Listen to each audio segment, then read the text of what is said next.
تمہاری حرکتیں میں کب سے برداشت کر رہا ہوں، صرف اس لیے چپ ہوں کہ میری شکایت پر تمہاری پڑھائی نہ چھوٹ جائے، لیکن اب لحاظ نہیں کروں گا، ہم نمک حرام نہ ہی کبھی نمک حرامی کریں گے۔ میں اپنے سرخ گال پر ہاتھ رکھے اس کی باتیں سن رہی تھی۔ میں اپنی اتنی ذلت کا سوچ بھی نہیں سکتی تھی۔ ایک وڈیرے کی بیٹی ہوتے ہوئے میں نے محبت میں پہل بھی کر ڈالی، ایک نوکر کی محنت سماجت پر اتر آئی، اور وہ ہے کہ یوں اکڑ دکھا رہا ہے۔ میرے اندر سے خون کھولنے لگا۔ میں نے کہا، تم نے مجھے تھپڑ کیسے مارا؟ مجھے لگا شاید غلطی سے اس کا ہاتھ مجھ پر اٹھ گیا ہے، اگر وہ مجھ سے معذرت کر لے گا، لیکن وہ اسپاٹ لہجے میں بولا، میرا تھپڑ آپ کو یہ یاد دلائے گا کہ نکاح آپ کو کس سے اور کہاں کرنا ہے۔ یہ سن کر میرے تن بدن میں آگ لگ گئی۔ مطلب اس نے مجھے جان بوجھ کر مارا تھا۔ میں فرنٹ سیٹ سے اتر کر نیچے بیٹھ گئی۔ اس نے بڑی تیزی سے گاڑی چلائی تھی۔ وہ مجھے کالج کے بجائے واپس گھر لے گیا۔ گاڑی سے اترنے سے پہلے بولا، بی بی جی، اب میرے بابا صاحب کافی بہتر ہو چکے ہیں، چند دن بعد وہ آپ کو لینے آئیں گے، اب میں کل نہیں آؤں گا۔ میں نے ایک تیکھی نظر اس پر ڈالی اور کہا، رات 12 بجے اگر تم مجھ سے ملنے میرے کمرے میں نہیں آئے تو میں زہر کھا لوں گی، مرنے کا الزام تم پر لگا دوں گی، فیصلہ تم پر چھوڑتی ہوں۔ میری بات سن کر اس کی رنگت اڑ گئی۔ میں گاڑی سے اتر کر اندر چلی گئی۔ میری گال سے زیادہ میرے اندر کا دل سلگ رہا تھا۔ کیا سمجھتا تھا وہ مجھے؟ ایک معمولی سی لڑکی، اس کی ہمت بھی کیسے ہوئی کہ میری محبت کا جواب مجھے یوں دیتا؟ ہاتھ کیسے اٹھایا اس نے مجھ پر؟ میرے اندر تو ایسی آگ لگی تھی کہ بجھائے نہیں بجھ رہی تھی۔ میں نے بھی تہیا کر لیا تھا کہ نکاح تو اسی سے کر کے رہوں گی، پھر اسے بتاؤں گی کہ مجھے نکاح کس سے اور کہاں کرنا چاہیے تھا۔ میں جانتی تھی جو دھمکی میں نے اسے دی ہے وہ کچھ بھی کر کے آئے گا ضرور۔ اب مجھے رات 12 بجے کا انتظار تھا۔ رات کو میری کھڑکی پر آہٹ سی ہوئی۔ میں لپک کر کھڑکی کی جانب بڑھی، کھڑکی کھول دی اور وہ سامنے بے بسی سے کھڑا مجھے دیکھ رہا تھا۔ اسے یوں بے بس دیکھ کر میرے اندر کہا کہ میں جو کچھ بھی کر رہی ہوں سب غلط ہے، مگر میں نے اس کی ایک نہ سنی اور اس کا ہاتھ پکڑ کر شور مچا دیا۔ وہ بری طرح سے گھبرا گیا۔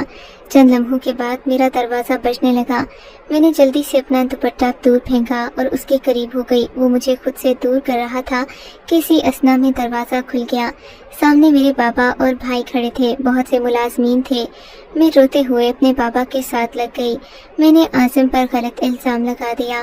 وہ یہ سن کر دنگ رہ گیا، اپنی صفائیاں دینے لگا، مگر اس کی سنتا کون؟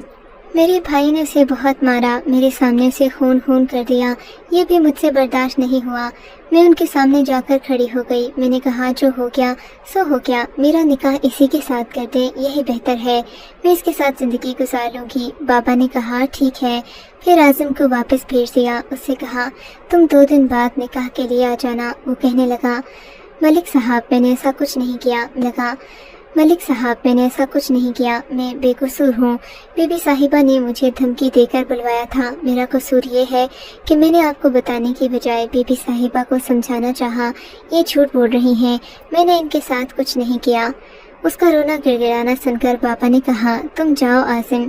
بابا کا لہجہ نرم تھا۔ میں خوش ہو گئی۔ بے شک میرا طریقہ غلط تھا، مگر میری شادی تو عاصم سے ہی ہوگی۔ 2 دن بعد میرے نکاح کا شور اٹھا۔ میں دلہن بنی بیٹھی تھی۔ ہوش میرے اس وقت اڑے جب دولہے کے نام میں نے اپنے کزن کا نام سنا۔ میں چپ سی ہو گئی۔ میری ماں نے مجھے سخت نظروں سے گھورا، کہنے لگی، اقرار نہ کیا تو ویسے ہی کام سے جائے گی جیسے تیرا عاشق کل مر چکا ہے۔ یہ خبر تو میرے سر پر بم کی طرح پھٹی تھی۔ میرے بابا اور بھائیوں نے اسے جان سے مار ڈالا تھا۔ اف، یہ ظلم ہو گیا تھا مجھ سے۔ میں دلہن بنی پھوٹ پھوٹ کر رونے لگی۔ میری ماں مجھ سے کہنے لگی، کیا مر جائے گی؟ نکاح کے لیے اکر ہوئے ایجاب و قبول کیا تھا اپنے کزن کے ہمراہ، کسی بے جان مجسمے کی طرح اس کے گاؤں چلی گئی جو ہمارے گاؤں سے بہت دور تھا۔ میرے لیے تو ماتم کی رات تھی۔ محبت تو ایک طرف، میں نے تو قتل ہی کر ڈالا۔ کبھی مجھے عاصم کا چہرہ یاد آنے لگتا، کبھی اس کے بوڑھے باپ کا جس کا وہ واحد سہارا تھا۔ میں تو نیم مردہ سی ہو کر حجرہ عروسی میں بیٹھی تھی۔ میری محبت نے گھر برباد کر دیا تھا۔ عاصم کی باتیں سچی تھیں۔ میرا اپنا آپ مجھ سے بے تحاشا محبت تو کر سکتا تھا، مگر وہ جسے کمی کمین سمجھتا تھا وہ اسے بیٹی نہیں دے سکتا تھا۔ مجھے عاصم نے کبھی نہیں بہکایا تھا۔ میرے سامنے میرا شوہر بیٹھا تھا، مجھ سے یہی کہہ رہا تھا کہ تم فکر مت کرو، چچا نے اسے صفائی ہستی سے مٹا دیا ہے۔ مثال قائم کی ہے کہ وڈیروں کی بیٹی پر آنکھ رکھنے کا انجام کیا ہوتا ہے۔ میں بس بے جان سی بیٹھی اپنے شوہر کا منہ تک رہی تھی۔ میرے دل کی دنیا اجڑ گئی تھی مگر وقت کے ساتھ ساتھ سب کچھ پرانا سا ہونے لگا۔ غم کا اثر بھی زائل ہو گیا، مگر میری غلطی کی سزا ہی تھی کہ مجھے بانجھ پن کی سزا ملی۔ پھر 6 سال بعد ایک نیک بزرگ گاؤں میں آیا۔ وہ عورتوں مردوں سب سے پردہ کرتا تھا، ہر وقت کمرے میں بیٹھا بس عبادت کیا کرتا۔ میں نے سنا وہ جسے دم کرے اس عورت کی گود ہری ہو جاتی ہے۔ میرا شوہر مجھے اس کے پاس لے گیا۔ میں کمرے میں گئی، بہت سی عورتیں بیٹھی تھیں، اس کی آنکھیں بند تھیں، سر چہرہ چھپا ہوا تھا، بس تسبیح کے دانے ہی گر رہے تھے، ہونٹوں پر جنبش تھی۔ پڑھنے کے بعد وہ پانی پر پھونک مار دیتا۔ وہ عورت چلی گئی۔ میں گاؤں کے وڈیرے کی بیوی تھی، اس لیے سب عورتیں میرے لیے ہٹ گئیں۔ ایک عورت کہنے لگی، بڑا نیک بندہ اے خدا ہے، کسی عورت کے لیے آنکھیں ہی نہیں کھولتا، بند آنکھوں سے پڑھتا ہے اور پھونک مار کے پانی دے دیتا ہے، ایسا اثر کہ اللہ اولاد سے نواز دیتا ہے۔ میں بھی اس کے روبرو بیٹھ گئی۔ میں نے کہا اس شخص کی آنکھیں جھٹ سے کھلی تھیں۔ جب میری نظروں کا تصادم ہوا تو میری تو جان ہی نکل گئی تھی۔ ایک پل لگا یہ آنکھیں دیکھی سی ہیں، ان آنکھوں میں ایسی تیزی تھی کہ میرا دل کٹ کر رہ گیا۔ پہلی بار یہ ہوا کہ میں اس کی آنکھوں میں دیکھ نہیں پائی۔ میں نے آنکھیں جھکا لی۔ اس نے کہا، واپس چلی جاؤ، تم ماں نہیں بن سکتی۔ نہ جانے کیسی آواز تھی، لیکن اس کی بات نے میرے ہوش اڑا دیے۔ میں نے رو کر ایک منت سماجت کی، میرا علاج بھی کر دے۔ کہنے لگا، اپنے مرد کو میرے پاس بھیج، تمہارا علاج بس ایک ہے، اگر تمہارا مرد رضامند ہوا تو کر دوں گا۔ اٹھ باہر چلی گئی، اپنے شوہر کو اندر بھیج دیا، لیکن جو علاج اس نے بتایا اس کا سن کر میں نے انکار کر دیا۔ میں کیسے اس سے نکاح کر سکتی ہوں؟ مجھے اولاد نہیں چاہیے۔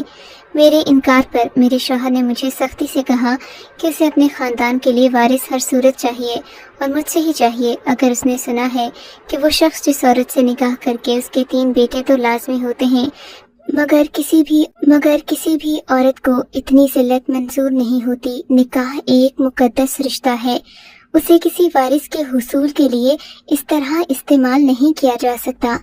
مگر ان بڑے بڑے وڈیروں کو دین اور دنیا کی سمجھ کہاں ہوتی ہے؟ میری شادی بابا نے ایک ایسے ہی ان پڑھ جاہل سے کر دی تھی جس کے پاس دولت کے علاوہ اور کوئی خوبی نہیں تھی۔ یہ قصہ تو مجھے بعد میں معلوم ہوا کہ میرا شوہر دراصل خود بانجھ تھا، ساری زندگی وہ اولاد پیدا نہیں کر سکتا تھا۔ وہ دوسری شادی کر بھی لیتا تو بے اولاد ہی رہتا۔ تبھی اس نے مجھ پر یہ احسان جتا کر کہ میں صرف تم سے اپنی اولاد پیدا کرنا چاہتا ہوں، اس نے مجھے یوں استعمال کیا کہ کوئی عورت سوچ بھی نہیں سکتی۔ میرے شوہر کی غیرت نہ جانے کہاں گئی تھی۔ اس بوڑھے آدمی کے کہنے پر میرا نکاح اس کے شاگرد سے کر دیا گیا، جس کے ایک دم سے عورتوں کا علاج ممکن ہو جاتا تھا۔ خدا جانے یہ کیسی سزا تھی کہ میرے شوہر کا علاج بھی نہ ہو سکا۔ اب مجھے ہی قربانی دینا تھی۔ استاد محترم کے کہنے پر میرے شوہر نے میرا نکاح ان کے شاگرد سے کر دیا، جسے کسی نے نہیں دیکھا تھا۔ وہ بہت نیک مشہور تھا۔ استاد صاحب نے اس بات کی ضمانت دی تھی کہ اس نکاح سے مجھے نیک اور صالح اولاد پیدا ہوگی جو ہماری زندگیوں کے دھارے بدل دے گی۔ میں نے تو اس سب میں کسی قسم کی خوشی کا اظہار نہیں کیا، مگر میرا شوہر بہت خوش تھا کہ اسے بیٹھے بٹھائے اولاد مل جائے گی اور گاؤں میں کسی کو اس بات کی خبر بھی نہ ہوگی۔ میرا جبکہ نکتہ تھا کہ نکاح خفیہ نہیں ہوتا، نکاح ہمیشہ اعلانیہ ہوتا ہے۔ بہرحال سارے معاملات طے پا گئے، مگر نکاح کے وقت جب میں نے اس شخص کو دیکھا جس سے مجھے باندھا جا رہا تھا تو میری حیرت کی انتہا نہ رہی۔